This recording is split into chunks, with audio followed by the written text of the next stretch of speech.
Hello guys, welcome to 5th Generation Bishop and welcome to another quick review and testing. Shoutout po kay Sir Rolski ng Abra.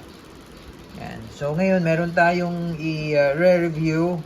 Quick review lang po tayo ng isang multi-shot break barrel rifle po. Ayan.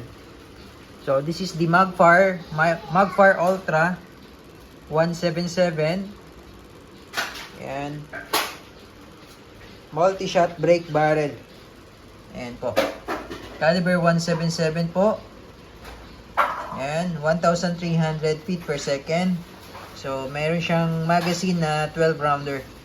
Tapos may kasama na rin siyang 39x40 na scope. Okay. This is powered by Nitro Piston Elite. Ayan. By Crossman. So, pakita ko lang sa inyo yung piston niya. By diagram. Ito yung itsura ng piston. Ayan. Ayan yung piston. Ayan po yung piston. So hindi na po ito kailangan ng CO2. Hindi rin siya PCP. So this is Nitro Piston Powered Break Barrel Rifle. Ito po yung kanyang model. Ayan. Magfire Ultra Break Barrel Air Rifle by Crossman. Ayan. So may kasama siyang scope. All-weather stock with soft touch inserts, 2-stage adjustable trigger, adjustable sight, 12 rounder magazine, sling for mounts para dun sa mount ng sling. Tapos naka-rifled steel barrel po ito. Rifled steel po, meron po siyang riffling. Ayan, and then it has quiet fire technology sound suppression. So hindi siya maingay. Ayan, kung mapapansin nyo yung kanyang barrel. Ayan, mataba. Dahil sa quiet fire sound suppression technology ng Crossman. Okay, ulitin ko lang po. Ito yung model niya. Magfire Ultra Multi-Shot Break Barrel Rifle .177 caliber. Pakita ko lang yung kanyang bala. Itsura ng bala ng .177. Okay, so ulitin ko po, .177 caliber. Ito po yung kanyang bala. Ayan po yung .177. So ang gamit po natin ngayon ay Umarex Intruder. Ayan, .177, 0.53 grains. Sorry, 0.53 grams and that's 8.20 grains. Ayan po ang gamit natin na bala. Caliber 177 na pointed po. Ayan, pointed po siya. Meron siyang spike. Meron siyang riffling. Ayan o. Meron siyang riffling. Ayan. Okay, so yan po yung 177 caliber. Up to 1,300 feet per second po. Hindi lang natin alam kung anong bala ang ginamit niya dyan. Kaya siya umabot na 1,300. Di natin alam kung gaano kabigat ang bala na ginamit niya. Okay, dyan sa kanyang 1,300 feet per second. Okay, so buksan lang natin sa box. Okay, so ayan, yan na po yung airgun break barrel. Ito naman po yung scope out of the box na included. 39x40. Ayan.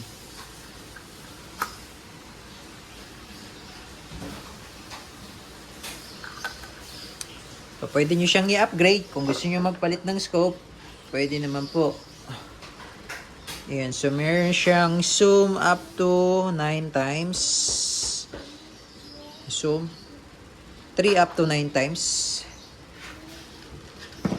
Ayan. Ito naman po yung kanya magazine na yun pong nabanggit natin kanina na 12 ang capacity or 12 rounder. Ito naman po yung kanyang manual. Ayan. So, bali yung sight nito na adjust po. Kung halimbawa po na hindi kayo gagamit ng scope. So, yung rail niya is 21mm. Na-adjust yung rear sight. Ayan, na-adjust po yan. Sa front, naka-fix. Okay, so ito yung safety. Ayan yung fire. Yan naman yung safe. Okay? So ito po yung tinatawag natin na brake barrel. So, binabali po siya kumbaga. Okay, so again, hindi na po kailangan dito ng CO2. Hindi nyo na kailangang magpakarga ng hangin. Hindi na kayo magkakarga katulad sa PCP. Dahil ito po ay nitro piston powered brake barrel. So, kailangan i-brake nyo siya. Kumbaga, yun yung pinakakasan niya. Okay, i-brake natin. Ito lang. Ayan. Okay. Then, balik. Okay. So, hindi pa natin siya nilagyan ng magazine dahil for demonstration lang, no? Bawal po siyang ikasa ng walang bala or walang magazine, no? Bawal po. Ito for demonstration purpose lang. Isang beses lang natin siya paputukin. Ayan. Okay. So, meron siyang recoil. Kumbaga, may palag. May palag po siya, no? Yung brake barrel na ito. Okay. Malakas siya. Ngayon, dito tayo sa magazine.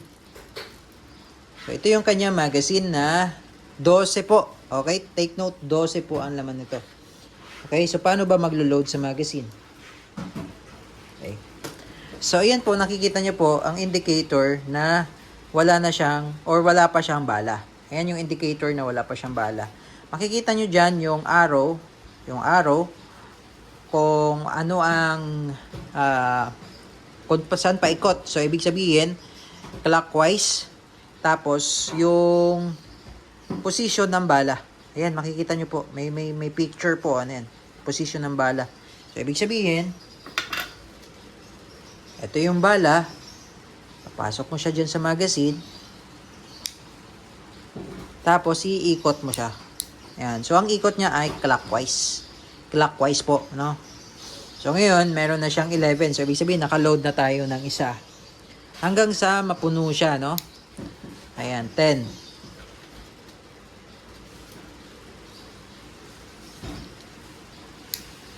Oh, 9. Okay, so fast forward lang tayo.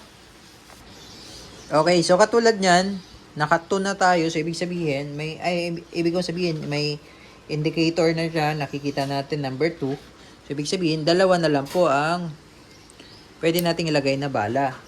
Ayan, 1. Okay, last one. Okay, so itong space na to, ni 0. Itong space na to, huwag nyo pong lalagyan ng bala yan.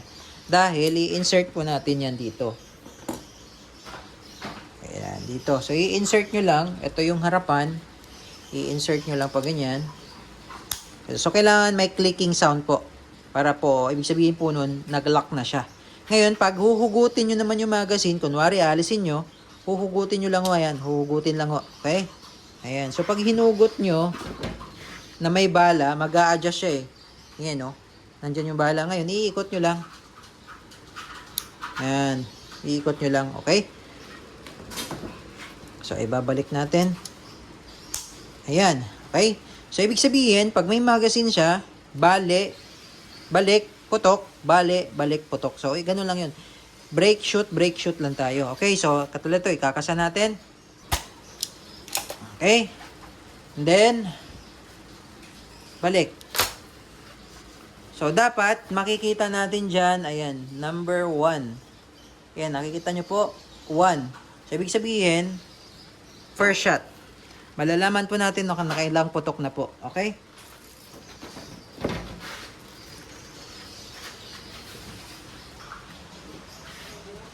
Okay, testing po. Magfire Ultra 177. So, putok natin. First shot. Ayan. Okay, so, yung ating testing area, medyo malapit lang po. Dahil, for testing lang naman po tayo. Hindi po natin ini-emphasize dito yung accuracy. Kasi malapit lang po yan. Sa 2 meters, 3 meters lang po yan. So, kapag dadako po tayo sa accuracy test, kailangan po natin na medyo malawak na area, no? For demonstration purpose lang po ito, for testing lang po, no? Pali tayo ulit, ikakasal lang natin, no? So, brake shot lang tayo. Ayan. Balik. So, makikita natin dyan ngayon, number 2. Ayan, kanina 1 po yung nakikita natin, no? Ibig sabihin, pangalawang shot.